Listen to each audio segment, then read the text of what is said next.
The studio lights were bright, and the cameras were already rolling as Harrison Ford stepped onto the set of The View. He walked with quiet confidence, the kind that comes from decades of experience. People know him as the face of legendary characters, like Han Solo and Indiana Jones, and that morning, he was there for what he thought would be another simple interview. It was just one more stop on the long trail of promoting his newest film. He had done this many times before, and nothing about. It felt unusual at first. He took his seat across from the show's panel, adjusting his jacket and giving a polite smile. But as soon as Joy Behar opened her mouth, everything started to shift. She was known for asking sharp questions, for pushing people into places they did not expect. That was her role on The View, a show famous for lively debates and strong opinions. But even those used to Joy's tone were not ready for what would unfold next. What started as light promotion took a hard turn the moment Joy took a personal jab at Ford's career. You could feel the air change in the room. The other host sat still, unsure whether to jump in or stay quiet. Ford's face stayed calm, but something in his eyes began to harden. What was supposed to be a friendly segment was turning into a slow-motion car crash, one that nobody could stop watching. This was not going to be another clip buried in the week's highlights. This was something different, real, personal, painful. The kind of moment that grabs your attention and refuses to let go. Before long, what had started as a simple interview would become one of the most unforgettable live clashes in daytime television history. Ford's polite smile had barely settled on his face when Joy Behar leaned forward with a smirk that told everyone watching she had something sharp ready. "Well, look who we have here," she said, dragging the words out slowly. "Harrison Ford, the man who made a career playing the same grumpy guy in different costumes." A few chuckles echoed weakly from the audience, but most people just looked confused, waiting for the usual charm and light laughter that never came. Ford blinked once. He had been in this chair before, on this very stage. He knew the rhythm of daytime interviews, the usual back and forth about scripts, co-stars, and fond memories from the set. But this felt different. This felt pointed. Still, he did not flinch. "I think you might be oversimplifying things, Joy," he replied, his voice calm but clear. "I have played quite a range of roles over the years." Joy was already shaking. Her head, cutting him off before he could say more. "Let me guess," she said with an amused tone. "The grumpy pilot, the grumpy archaeologist, the grumpy detective. Do you see a pattern here, or should I keep going?" Ford gave a tight smile, but he did not laugh. Off camera, his publicist leaned forward, whispering to a producer. This was not the tone they had agreed on in pre-show notes. The energy on set had shifted quickly, and it was clear to everyone. This was not a bit. The other hosts sat quietly, eyes darting between Ford and Joy. No one reached for a lifeline. No one stepped in. The silence was growing louder with every second. "I came here to talk about my new film," Ford said, looking directly at Joy. His voice was still even, but there was now an edge to it. "That is what we were scheduled to do." Joy waved her hand like she was brushing away a fly. "And we will get there," she said. "But I think your fans deserve something real. When was the last time you challenged yourself as an actor? Or are you just taking easy roles and cashing checks?" The question hung in the air like smoke. Ford sat back for a moment, collecting himself. He had been interviewed by tough critics, by journalists who asked hard questions. But this did not feel like curiosity. It felt like something else entirely. "I have worked with directors who push limits," Ford answered, this time with less patience. "I have taken roles that meant something to me. I do not owe anyone an explanation for every choice I make." Joy leaned forward again, her voice getting sharper. "Sounds like something a prima donna would say." That word changed everything. Ford's mouth tightened. "A prima donna?" he repeated. "Because I do not feel like having my career boiled down to a few talking points? His tone was no longer steady. You sit there, tossing out judgments, as if that gives your words weight. But what have you built, Joy? Joy blinked, surprised by the sudden turn. But Ford was not done. You sit on a panel and speak about other people's work. People who have dedicated their lives to storytelling, filmmaking, creating. What do you create, Joy? He asked, locking eyes with her. What have you contributed? Besides bitterness disguised as honesty? Joy scoffed, now sitting taller in her chair. That is rich coming from you, Mr. Untouchable movie star. You walk in here, expecting nothing but praise. And the moment someone questions you, you act like it is a personal attack. Ford shook his head. No, I expect questions. But I also expect a little respect. Not just for me, but for the work itself. This, what you are doing here, it is not criticism, it is provocation. The studio felt frozen. Even the cameras seemed to be holding their breath. Producers watched from the wings, hands over mouths, unsure whether to intervene or let it play out. Joy smirked again, but this time it was forced. You think I am bitter? Maybe I am just tired of people pretending you are something more than you are. You act like your name means you should never be challenged. But the truth is, your best days are behind you. Ford leaned in, face unreadable. Maybe they are. Maybe I had a great run. But what does it say about you that you find joy in trying to tear down someone else's legacy? That you need to poke holes in what others built just to feel important? Joy's eyes narrowed. You are so full of yourself. You cannot even take a little honesty. You are not some misunderstood artist. Harrison, you are an aging actor who got lucky and now cannot let go of the spotlight. Ford's voice dropped. Lucky? I worked for every job I ever had. I showed up when no one cared, when no one knew my name. I climbed my way up by doing the work I am still proud of. That is not luck, that is dedication. The audience stayed silent, eyes glued to the growing storm. One of the co-hosts tried to speak, but the words died halfway out of her mouth. Nobody wanted to step between the two. Joy's voice had turned cold. So you are the only one who works hard, is that it? And the rest of us are just lazy people sitting around talking? I did not say that, Ford replied. But you are. The one who started throwing punches, Joy. You insulted me, my career, my choices on live television.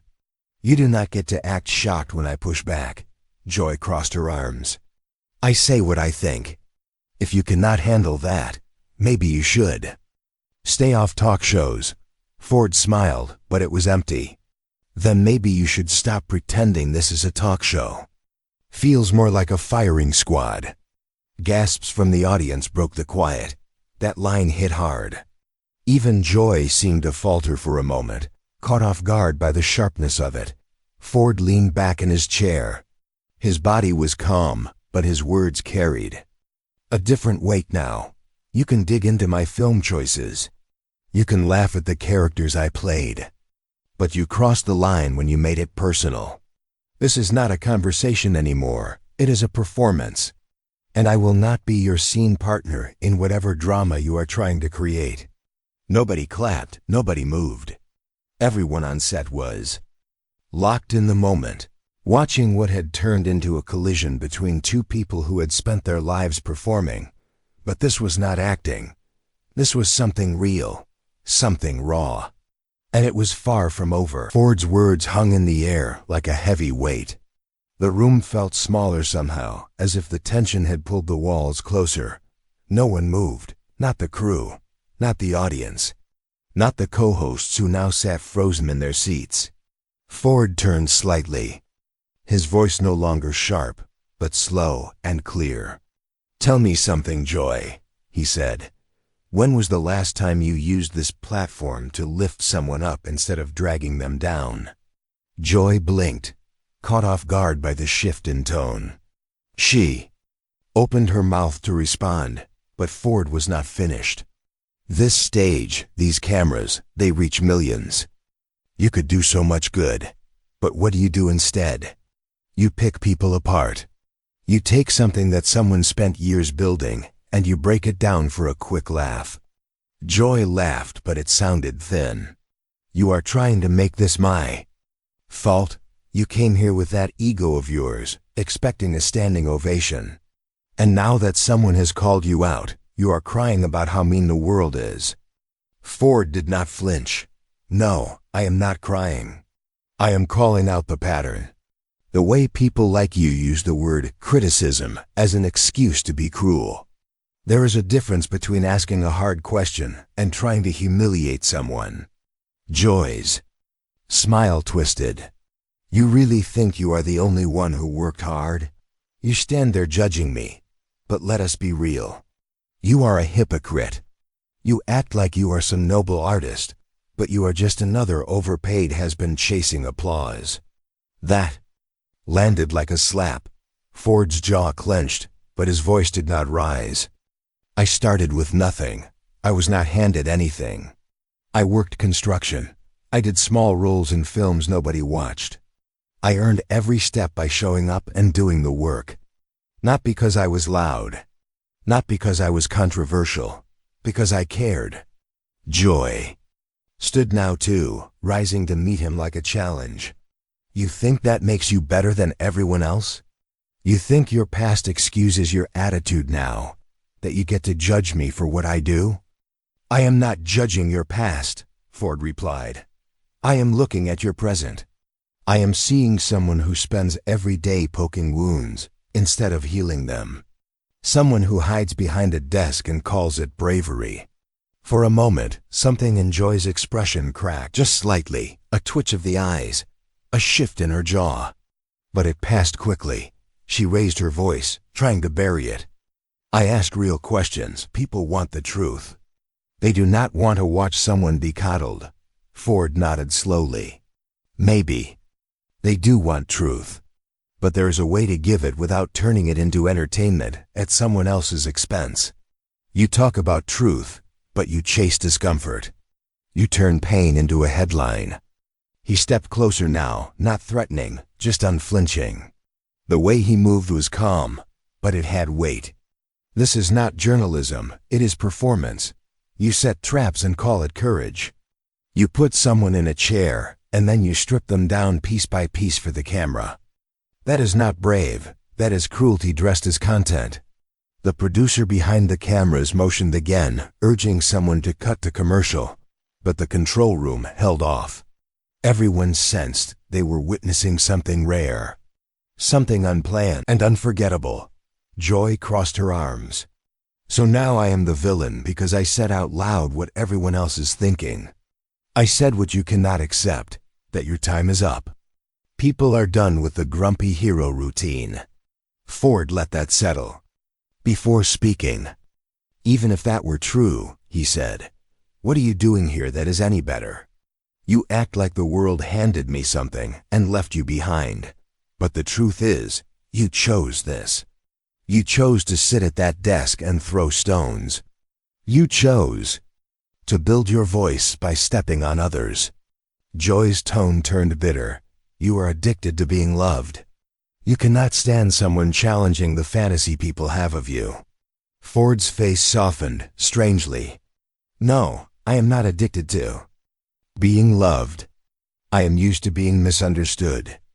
But what I will not accept is being torn down by someone who has made pain their profession.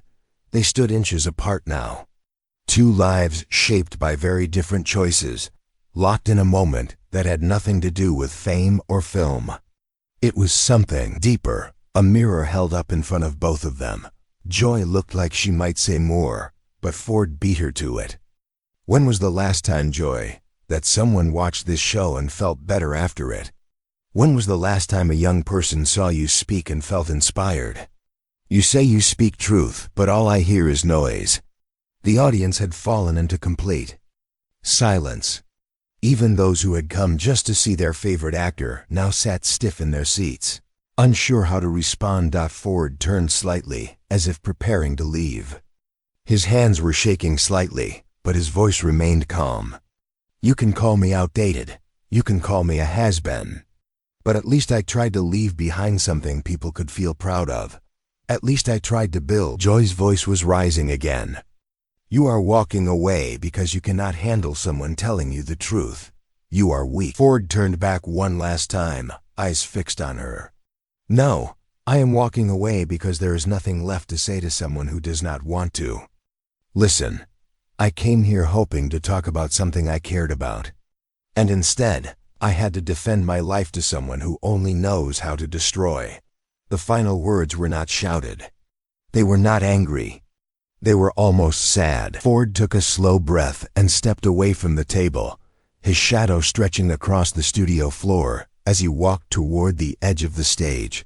And just like that, the conversation was over.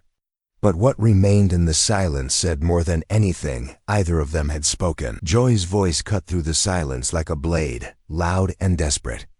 You think you are better than us? She shouted after Ford as he stepped toward the edge of the stage. You think you can just walk away like your hands are clean? You are nothing but an aging actor clinging to the past. We do not need you. I do not need you. Ford stopped walking. He stood still for a moment, his back to the panel, his shoulders rising and falling with a slow breath.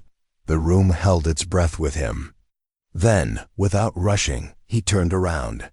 The camera zoomed in slightly, catching the exact moment when his expression shifted, not angry, not smug, just calm, steady, certain. He looked at Joy and said, "That is exactly the problem. You think needing someone is a weakness. You think the only way to matter is to tear down the people around you. You cannot stand the idea that maybe, just maybe, someone else's success does not mean your failure."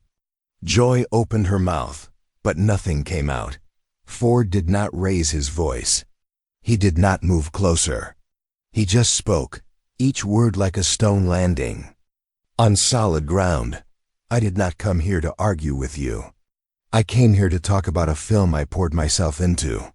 A film that tells a story I believe in. Something meant to bring people together, to remind them of what is still good in the world. He paused and looked around the studio. But you were not interested in any of that. You were interested in making a moment that would go viral. You were interested in creating a headline, not a conversation. And the worst part is, you probably think that is the job. Joy's face was flushed. She crossed her arms tightly over her chest but said nothing. Ford turned his gaze back to her. You want to know what I really think? I think you stopped asking yourself what kind of person you want to be a long time ago. I think you are so used to playing this role, the tough one, the one who tells it like it is, that you do not even know who you are anymore when the cameras stop rolling. The words hit harder than shouting ever could. I am not asking you to care about me, Ford continued. But maybe look in the mirror sometime, not to check your image, but to ask if the person looking back is someone you are proud of, not because of ratings, not because of claps, but because you still have something inside you worth holding on to. The room stayed completely still. The audience did not clap. They did not make a sound. They simply watched, frozen, trying to take it all in. Ford gave a small shake of his head and turned again toward the edge of the stage. I came here to share something joyful, he said. You turned it into something ugly. And for what? 5 minutes of attention? Joy still said nothing. She stood rooted to the spot, lips pressed tightly together, eyes dark. Ford walked off the set. The sound of his shoes echoed across the floor as he passed the cameras, the lights, and the stunned production crew. No one tried to stop him. Number 1 told him to wait. He did not look back. Behind him, Joy stood in silence. The fire in her face had faded into something else, something harder to name. Maybe confusion. Maybe regret. Or maybe nothing at all. The other hosts finally tried to pick up the pieces. One reached for a stack of notes. Another gave a weak smile to the camera, but the show could not recover. Not really. Not after that. The energy in the room was gone.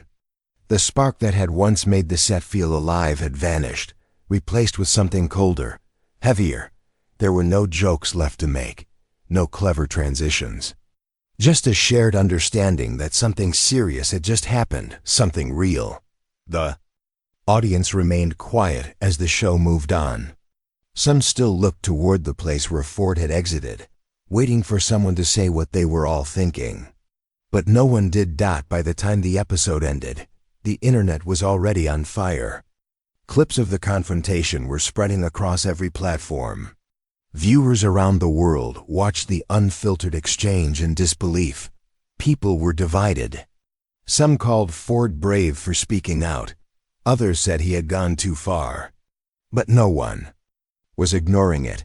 Memes, quotes, hot takes, they all exploded in real time. Every outlet covered it. Every viewer had an opinion. And underneath all the noise, one question kept popping up over and over again. What just happened on The View? The confrontation was more than an argument. It was a collision between two very different ways of moving through the world.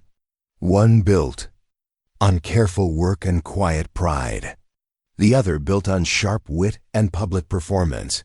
Neither side backed down. Neither came out clean. In the end, it was not about who was right. It was about what happens when two powerful egos meet in a space that does not allow for retreat. There was no script, no safety net, just raw emotion, spoken aloud in front of millions. So now the question turns to you, the viewer. Was Harrison Ford right to speak his mind, to stand his ground even if it meant burning bridges? Or did both he and Joy go too far, letting personal pride eclipse what could have been a meaningful moment? Tell us what you think. Was this bravery or bitterness? Honesty or ego? Let us know in the comments below. Because this was not just another celebrity interview, it was a reminder that words still matter, that respect still counts, and that even the most controlled stage can become a battlefield when truth is finally spoken out loud.